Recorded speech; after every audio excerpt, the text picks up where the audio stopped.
Assalamualaikum warahmatullahi wabarakatuh. Bismillah, alhamdulillah, wassalatu wassalamu ala rasulillah Sayyidina wa maulana Muhammad ibni Abdullah wa ala alihi wa sahbihi wa mawala. Amma ba'dah, la hawla wa la quwwata illa billah. Saudara-saudaraku rahimakumullah, alhamdulillah bisa bertemu kembali.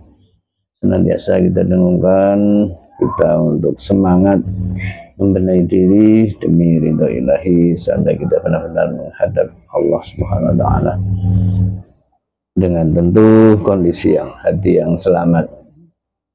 Amin Allahumma amin. Saudara-saudaraku rahimakumullah, di dalam kehidupan ini sekian banyak hal-hal yang kadang mampu menumbuhkan atau akhirnya memberi dampak seseorang itu menjadi sombong, menjadi tidak tahu diri, menjadi adigang adigung. Artinya apa? Membuat dia lupa diri, lupa posisi bahwa dia sebenarnya hanya seorang hamba. Dan seperti ini banyak diabadikan dalam Al-Quran, dalam ayat-ayat Allah. Taruhlah misalnya kita ambil contoh bahwa kaumnya Nabi Musa yang kita kenal dengan namanya Qarun diabadikan sampai ke kita dengan istilah harta karun. Jadi Qarun salah satu kaumnya Nabi Musa yang zalim, yang dia sombong, meremehkan orang lain, hasud dan lain sebagainya. Di antara penyebabnya ya karena oleh Allah dianugerahi harta yang melimpah. Dengan dianugerahi harta yang melimpah, akhirnya dia lupa diri, bahkan dia tidak sadar kalau semua itu hanyalah anugerah. Akhirnya si Qarun itu mengatakan ini semua adalah karena prestasiku, karena keilmuanku. Coba simak kita rujuk kepada ayat itu, yaitu di surat Qasas ayat 76. Di sana dikatakan, a'udzubillahi minasyaitonir rajim, inna qaruna kana min qaumi Musa fabagha 'alaihim. Sesungguhnya Qarun salah satu dari kaumnya Nabi Musa yang aniaya berdirinya. Artinya dia sombong, dia hasud.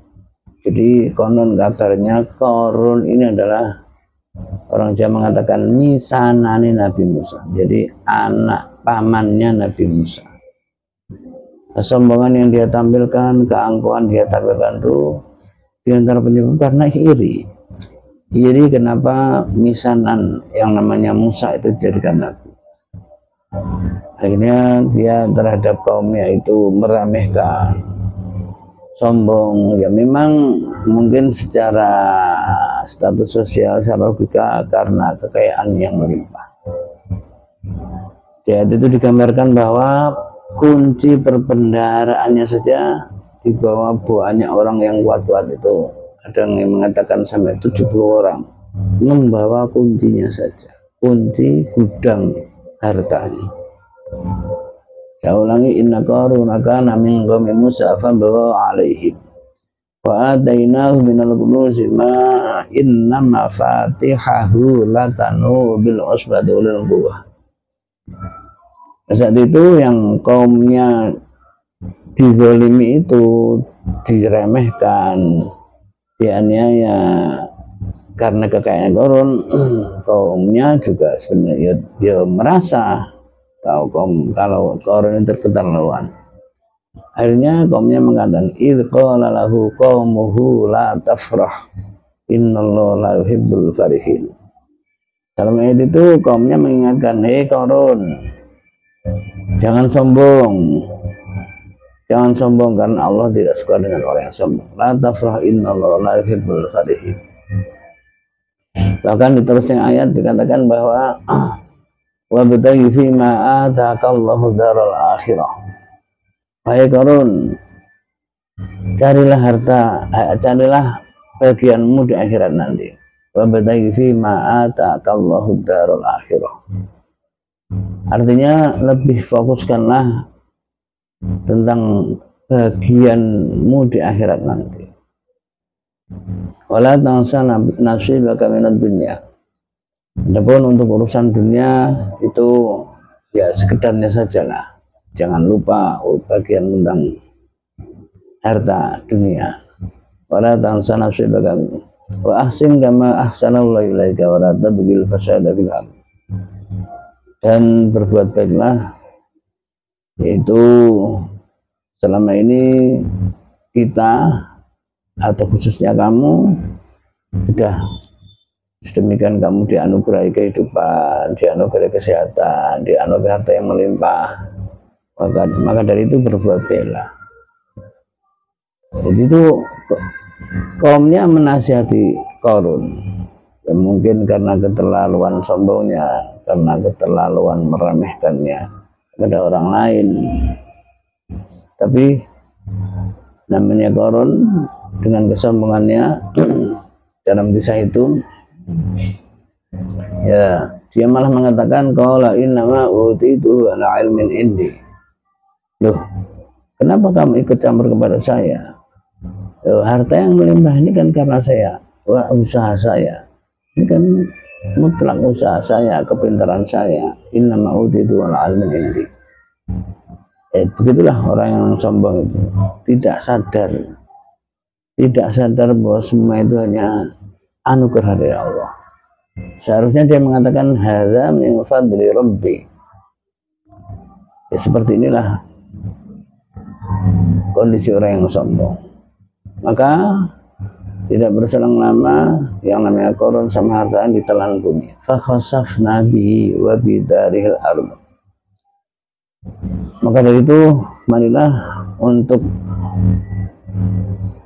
kisah yang baru kita sampaikan ini kita jadikan pelajaran bahwasanya dalam konteks ini penyebab Qarun akhirnya dia sombong dan meremehkan orang lain karena pertama hasudnya Qarun terhadap diangkatnya jadi nabi, yaitu misananya atau sepupunya. Memang ini sesuatu yang bisa dibilang wajar ya, artinya wajar ini likulli nikmatin maksudun. Dan biasanya orang-orang dekat yang biasanya sampai kejangkitan penyakit hasud. Maka dalam konteks ini adalah Qarun yang statusnya sepupunya Nabi Musa dia akan jadi nabi. Qarun iri, akhirnya Allah menganugerahkan harta, dia tambah sombong dan semakin meremehkan kaumnya. Nah, namun harus kita telusuri dalam kasus berikutnya, Qarun akhirnya kena sanksi oleh Allah, ditelan bumi sekaligus harta-hartanya. Ini bukti bahwa kemurkaan Allah muncul dengan kesombongannya Qarun. Artinya siapapun itu dilarang sombong, meskipun dia wajar untuk sombong, misalnya karena kayanya atau mungkin karena kepangkatannya, karena kekuasaannya. Taruhlah misalnya kita kenal dengan namanya Fir'aun, itu penguasa Mesir yang sombong, yang kejam, yang bengis, meskipun apapun pangkatnya. Jadi setiap kita tidak boleh sombong, karena sombong itu hanya sifat yang pantas untuk Allah.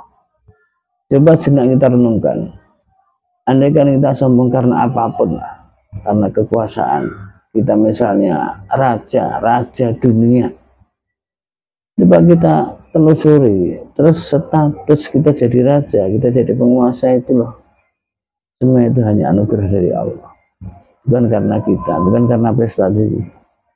Oh, ini pemberian dari Allah kok kita sombong, bahkan menantang Allah, bahkan mengaku Allah. Yang namanya Fir'aun mengatakan ana rabbukumul a'la, saya itu adalah Tuhan kamu yang luhur. Ini jelas satu pengakuan yang keterlaluan, satu ikrar yang melampaui batas, kok sampai mengaku Tuhan, itu kan sekali lagi sangat keterlaluan. Sama sekali lagi ini sangat tidak sadarnya si Fir'aun. Dan sekian banyak para penguasa-penguasa ini sering menimbulkan sifat sombong karena anugerah kekuasaan itu, termasuk anugerah kekayaan, anugerah ketenaran, viral, anugerah pengaruh, anugerah sekian banyak anugerah itu. Kita kalau nggak cermat, kita nggak hati-hati, banyak menyeret kita untuk kita lupa diri, kita lupa posisi bahwa kita sebenarnya tetap hamba, tidak akan lebih dari itu, tidak akan terus kita menjadi lebih dari hamba, artinya sampai mengaku Tuhan itu na'udzubillah, jelas-jelas satu pengakuan yang sangat keliru. Maka marilah bahwa segala apa yang kita terima dari Allah itu kita sadari, kita syukuri. Kalau kita mau begitu, tentu sebagaimana tuntunan dari Allah, la in syakaratum la azidannakum. Andaikan kalian mau bersyukur kepada anugerah aku yang sudah aku berikan, niscaya aku akan memberi nikmat-nikmat lagi yang sudah saya berikan. Jadi kita bersyukur artinya kita sadar kalau semua itu adalah minallah dan kembali kepada Allah. Ini yang paling prinsip, paling pokok, paling dasar adalah ini kita sadari hadza min fadli rabbi, dan kemudian tentu kita sesuaikan dengan apa yang dikehendaki oleh Allah terhadap nikmat ini, bahwa kita diperintahkan untuk bersyukur, kita diperintahkan untuk taat kepada Allah, beribadah kepada Allah, dan terus dalam kehidupan ini kita dengan itu. Makanya kita harus waspada dengan anugerah yang diberikan Allah, karena sekali lagi ini sering membangkitkan kita jadi lupa diri, kita jadi lupa posisi, yang akhirnya menyebabkan kita akan diberi sanksi oleh Allah dalam bentuk wa la in kafartum inna azabi lasyadid.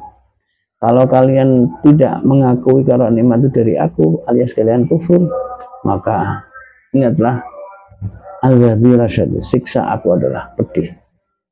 Na'udzubillah, andaikan kita sampai lupa diri, akhirnya oleh Allah diperingatkan dan untuk diberi siksa di dunia ini berbeda akhirat nanti.